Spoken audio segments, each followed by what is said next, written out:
Dans le village isolé de Yalikombo, en République démocratique du Congo, les villageois se rassemblent pour être testés pour une des maladies les plus négligées au monde, la maladie du sommeil. Une équipe de personnel de santé a traversé le fleuve Congo dans des canoës pour atteindre Yalikombo.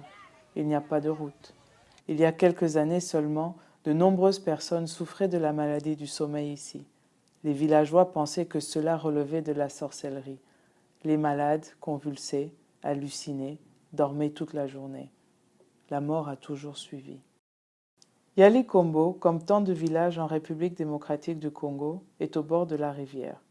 C'est là que la maladie du sommeil est transmise par la piqûre de la mouche tsetse. Elle prospère dans les rivières et les marécages.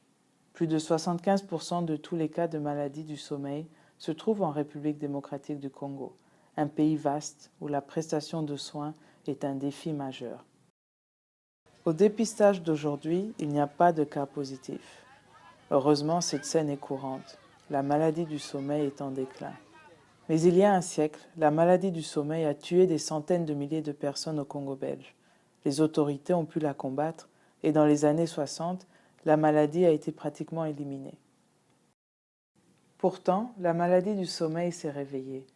À partir des années 1970 jusqu'à la fin des années 1990, une épidémie a frappé le Congo et les pays voisins, tuant des centaines de milliers de personnes.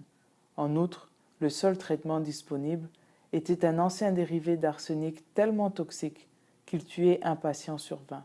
On l'appelait « feu dans les veines ».